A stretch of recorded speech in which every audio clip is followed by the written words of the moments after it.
और आपके आने पे एक बार फिर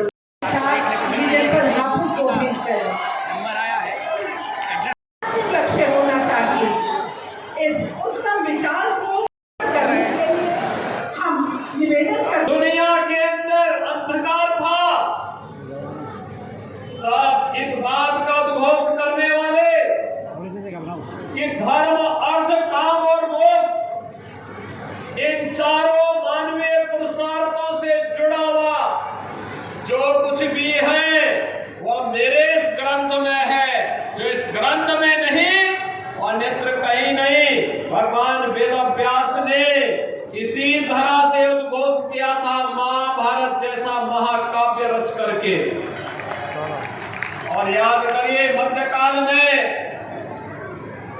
याद करिए मन चंगा गोपी में गंगा का उद्घोष करने वाले संत रविदास जी को भी इसी समाज ने आगे बढ़ा करके भक्ति का एक ऐसा संदेश दिया जो आज भी हम सब के लिए प्रेरणा बना हुआ है। देश आजाद होना था, आजाद भारत में कैसी व्यवस्था चाहिए, एक संविधान के निर्माण की आवश्यकता थी। और उस संविधान का निर्माता के रूप में अगर किसी ने दिया तो इसी समाज ने बाबा साहब डॉक्टर भीमराव अंबेडकर इस देश को दिए। और बाबा साहब भीमराव अंबेडकर की प्रेरणा से एक ऐसा संविधान बना जो आज 142 करोड़ लोगों को एकता के सूत्र में जोड़ करके उत्तर से दक्षिण तक, पूरब से पश्चिम तक जोड़ने का कार्य कर रहा है। और भाइयों बहनों, बाबा साहब भीमराव अंबेडकर को सही मायने में अगर किसी ने सम्मान दिया है, वह सम्मान दिया है आज के देश के यशस्वी प्रधानमंत्री श्री नरेंद्र मोदी जी ने। आप याद करिए, बाबा साहब भीमराव अंबेडकर से जुड़े हुए पंच तीर्थों की स्थापना प्रधानमंत्री मोदी जी ने किया। उनकी जन्मभूमि को मध्य प्रदेश में दिल्ली में जहां रह करके उन्होंने अपना सार्वजनिक जीवन व्यतीत किया था, वहां पर स्मारक बना करके इंग्लैंड में रह करके उस भवन को क्रय करके अनुसूचित जाति के नौजवानों को इंग्लैंड में और विदेश में पढ़ाई करने के लिए वहां स्मारक संपन्न हो पाया है। और प्रधानमंत्री मोदी जी की प्रेरणा से उत्तर प्रदेश के लखनऊ में हमारी सरकार भी डॉक्टर भीमराव अंबेडकर अंतर्राष्ट्रीय केंद्र की स्थापना कर रही है, जहां पे अनुसूचित जाति जनजाति के नौजवानों को उच्च शिक्षा के लिए प्रतियोगी परीक्षाओं के लिए स्कॉलरशिप की एक व्यवस्था और उच्च अध्ययन करने के लिए व्यवस्था का कार्य हम लोग करने जा रहे हैं। अंतिम चरणों में कार्य चल रहा है और लखनऊ में कार्य बहुत शीघ्र आगे बढ़ने वाला है। भाइयों बहनों, ये तो थी वह व्यवस्था जो वास्तव में बाबा साहब भीमराव अंबेडकर के विचारों को अंगीकार करते हुए आगे बढ़ाने का कार्य किया गया, उन्हें सम्मान देने का कार्य किया गया। लेकिन सही मायने में अगर आप देखेंगे तो बाबा साहब भीमराव अंबेडकर के उन विचारों को जमीनी धरातल पर उतारने का कार्य भी आजादी के बाद पहली बार प्रधानमंत्री मोदी जी के नेतृत्व में उतर पाया है। सबका साथ और सबका विकास का ये नारा केवल नारा नहीं है, ये योजनाओं में भी दिखता है। पहले योजनाएं बनती थी व्यक्ति को लेकर के, जाति को लेकर के, मत और मजहब को लेकर के। आज योजनाओं का लाभ बिना भेदभाव के उपलब्ध कराया जाता है। मकान मिलेगा अनुसूचित जाति को 100% सिचुएट करने के लिए।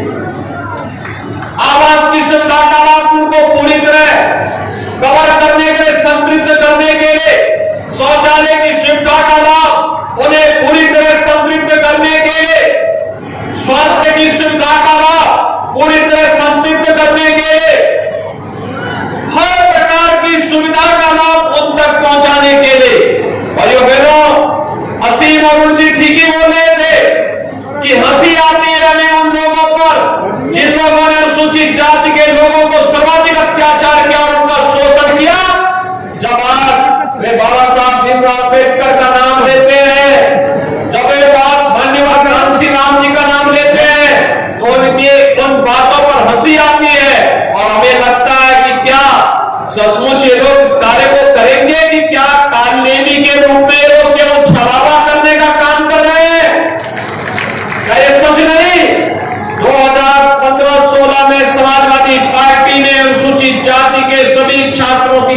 मृत्यु की थी। क्या ये सच नहीं कि सहारनपुर के मेडिकल कॉलेज का नाम बदलने का काम भी समाजवादी पार्टी ने किया था? और क्या ये सच नहीं लखनऊ में भी भाषा विश्वविद्यालय का नाम बदलने का काम इसी समाजवादी पार्टी ने किया था? करेगी आरक्षित श्रेणी की भूमि होगी तो वहां पर फिर अतिरिक्त भूमि उनको दे करके उनके पुनर्वास की प्रॉपर व्यवस्था होगी। लेकिन अनुसूचित जाति जनजाति से जुड़े हुए किसी भी गरीब और वंचित को उजाड़ने का कार्य कोई भी प्रशासन और कोई भी शासन नहीं कर पाएगा। इसके लिए डबल इंजन की सरकार आपके साथ खड़ी है। भाइयों बहनों, सरकार आपको इस बात के लिए आश्वस्त करने के लिए आई है, चाहे वह शौचालय की सुविधा का लाभ हो, चाहे वह मकान दिलाने की सुविधा का लाभ हो, चाहे वह अनुसूचित जाति जनजाति से जुड़े हुए छात्रों के छात्रावास के रखरखाव की व्यवस्था का कार्य हो, और चाहे उनको प्रतियोगी परीक्षाओं की तैयारी करने के लिए अभ्युदय कोचिंग जैसी व्यवस्था के माध्यम से प्रशासनिक व्यवस्था का हिस्सा बनाने का कार्य हो। प्राथमिकता के आधार पर सरकार इस कार्यक्रम को आगे बढ़ाने का कार्य करेगी। भाइयों बहनों, मैं तो आपसे इस बारे में कह सकता हूं, जब विपत्ति आती है संकट के समय ही अपने हित मित्र याद आते हैं, और सही मित्र ढूंढना हो जो आपके संकट के समय खड़ा हो, वही आपका सच्चा हितैषी है।